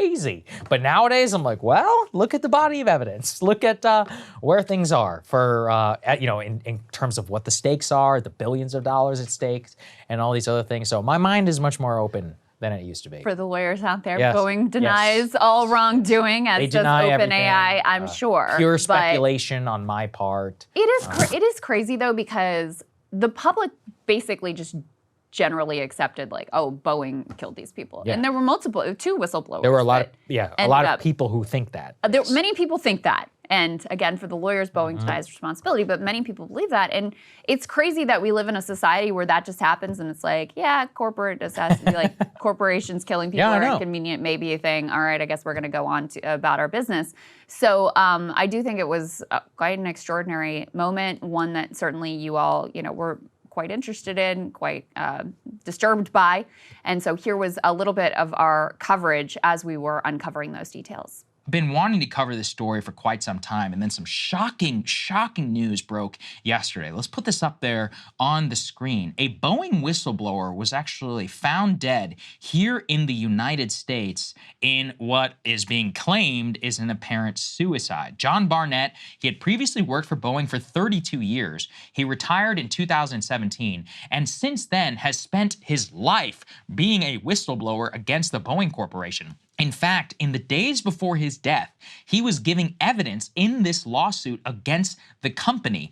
He was actually found dead in Charleston. The real thing that Mr. Barnett had been whistleblowing about is that he previously worked as a 787 Dreamliner quality manager at the North Charleston plant, and he had specifically told BBC and other outlets that under-pressure workers had been deliberately fitting substandard parts to aircraft on the production line, and he also said he had uncovered serious problems with their oxygen systems, meaning that only 1 in 4 breathing masks would not work in an emergency. So soon after then starting work at that South Carolina company, he became very concerned, eventually concerned enough to leave and to cooperate with law enforcement, with federal whistleblowers. He was an integral part, actually, of the FAA's examination back in 2019 of the problems that were happening over at Boeing, and was giving testimony in their most recent investigation into what the hell happened with Alaska Airlines. In the days before his death, he actually gave an interview to TMZ with some pretty shocking claims. Let's take a listen. One, this is not a 737 problem. It's a Boeing problem. And I know the FAA's gone in and they've done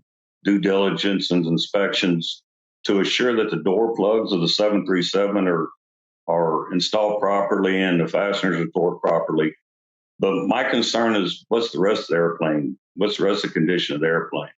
And the reason my concern for that is back in 2012, Boeing started removing inspection operations off their jobs. So it left the mechanics to buy off their own work. So what we're seeing with the door plug blowout is what I've seen with the rest of the airplane, as far as jobs not being completed properly, inspection of steps being removed, issues being ignored. My concerns are with the 737 and the 787, because those programs have really embraced the theory that quality is overhead and non-value added. Well, I'd taken a team of 4 inspectors to Spirit Aerosystems to inspect the 41 section before they sent it to Charleston.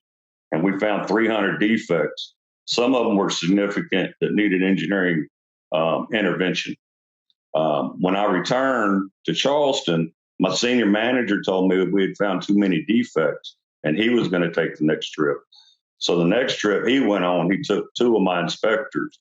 And when they got back, they were given accolades for only finding 50 defects. So I pulled that inspector aside and I said, did Spirit really clean up their act that quick? That don't sound right. Yeah, they certainly didn't. And in fact, just yesterday, Krystal, there was a new report from the FAA that they caught Spirit Aerosystems mechanics using liquid Dawn dish soap as lubricant for that 737 MAX door seal instead of, you know, the proper lubricant that you're supposed to use.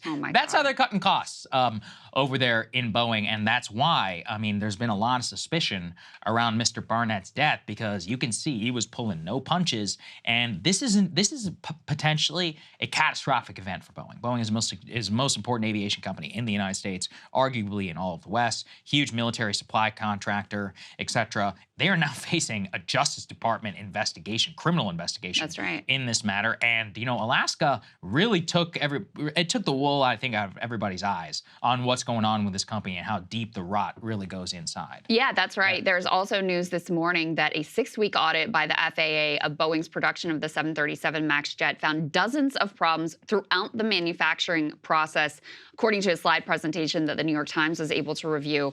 They initiated the examination after that door panel flew off. The agency announced the audit had found multiple instances in which Boeing and the supplier Spirit Aerosystems failed to comply with quality control requirements, including the company had failed 33 of 89 audits during that examination conducted by the FAA. And just to speak to, you know, the claims that this whistleblower was in the middle of making when he was found dead in his vehicle in a parking lot.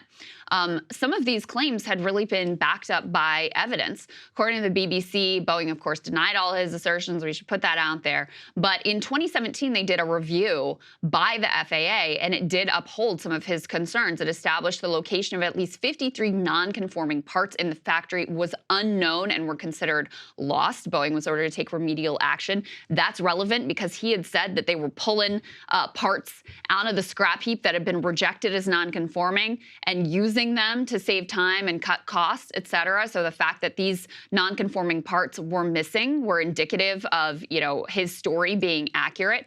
On the oxygen cylinders issue, the company said in 2017 it had identified some oxygen bottles received from the supplier that were not deploying properly, but denied that any of them were actually fitted on the aircraft. But of course, he had indicated that as many as 1 in 4 oxygen masks were unlikely to deploy because they were defective upon testing. So yeah, the fact that he was you know, in the middle of making these complaints, making his voice heard, and is found dead is extraordinary. Yeah, it's really suspicious. And again, let's put this up there. This is just days after that the U.S. Justice Department is now opening a criminal inquiry into Boeing. This is tied to the Alaska Airlines incident specifically. Boeing also told a Senate panel it cannot find record of the work done on the Alaska plane. Really interesting. Can't find any record. And I just want to take it back to all of the, I want to take it back to the rot of this company, because Spirit AeroSystems used to be a part of Boeing, and then it was sold off by Boeing in the pursuit of shareholderism and of profit. So now what's happening? Now, as they understand that they're in deep shit, Boeing is now trying to rebuy Spirit AeroSystems, and now they're in a major crisis of the company because they're facing a Justice Department investigation. And I mean, the craziest part of all of this is that not even a few years ago, they were found liable and nearly faced a murder prosecution for killing several hundred people in a faulty software update. All of the fixes were supposed to have been put in place then. They had a new CEO, new corporate practices, but this tells you, like, it's not the new CEO problem. It's that the company doesn't know how to build an airplane anymore. And that, I can't get over it, because this is the backbone of U.S. manufacturing, high-tech manufacturing specifically. It's one of the pride and joys of the U.S. economy. And as usual, over the last 70-some or 40 years now, since the 1970s, it turns out that it's all just a financial fakery. They hired Nikki Haley on the board, buying back tens of billions of dollars worth of their own stock. The stock was doing great, before this, even after the, crazy incident. That's all they cared about. They never cared about this. And then it all just comes to head when a freaking door plug blows out of the middle of the airplane. Lucky that it didn't happen when they were cruising altitude and several people would have been sucked out and killed. Yeah. Yeah. I think there are two major societal root cause trends that led to these terrifying, horrifying, and in certain instances, deadly mistakes. Number one is, as you're discussing, the financialization of Boeing, which is something we see across companies. What does that mean? It means rather than caring about having the best engineers and the best product and making damn well sure that it is safe and ready to go, instead they were more focused on catering to the giant casino that is Wall Street. So, and that is not specific to Boeing, but obviously in the instance of Boeing, the results are absolutely horrifying.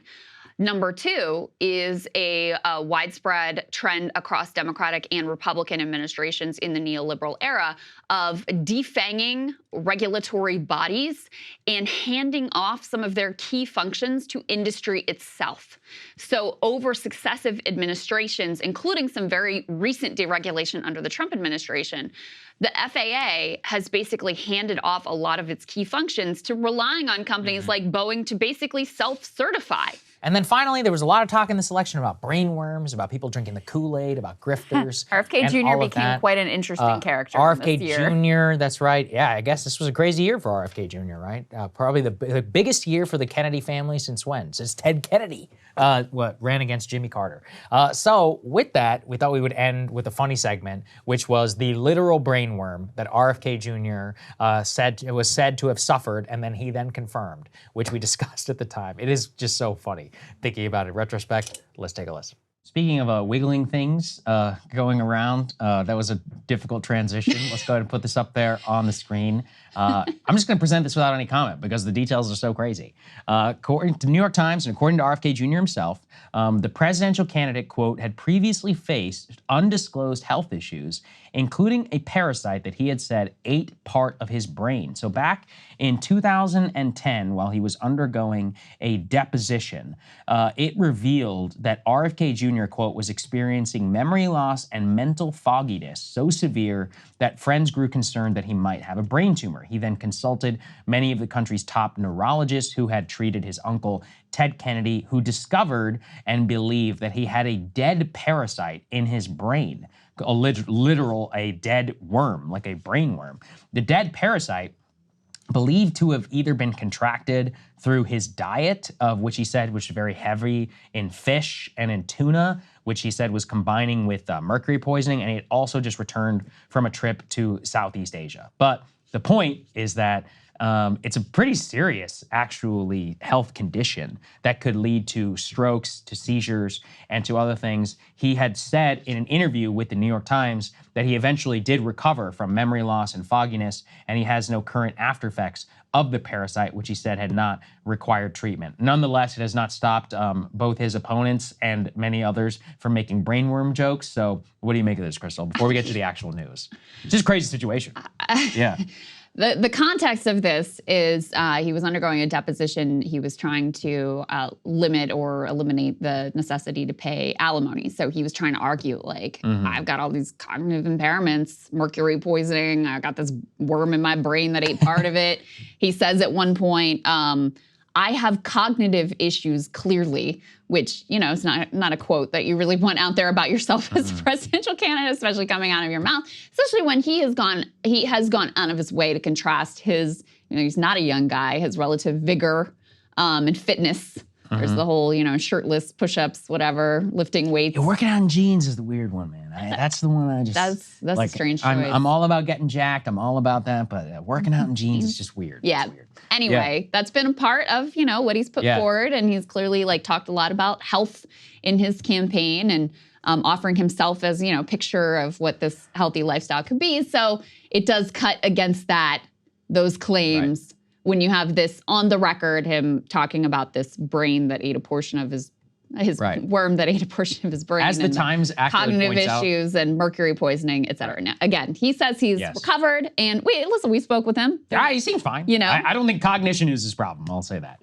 That would be my assessment as well. Yes. RFK Jr. tweets after the news, I offer to eat 5 more brainworms and still beat President Biden and President Trump and Biden in a debate. I feel confident of the result, even with a 6-worm handicap. New York Times also accurately pointing out that neither of them, Biden nor Trump, have released their medical records and that we don't know very much about their cognition practices either, which I think is a very, very fair point. Indeed. There was also an interview, we wanted to add some medical heft. So Dr. Sanjay Gupta at CNN explained some of the background on medically how this is even possible. Here's what he had to say. This does happen. I mean, obviously, we're just hearing about it from RFK himself, but I can tell you as a neurosurgeon, it's a rare condition, but it's typically something that is caused by eating undercooked pork.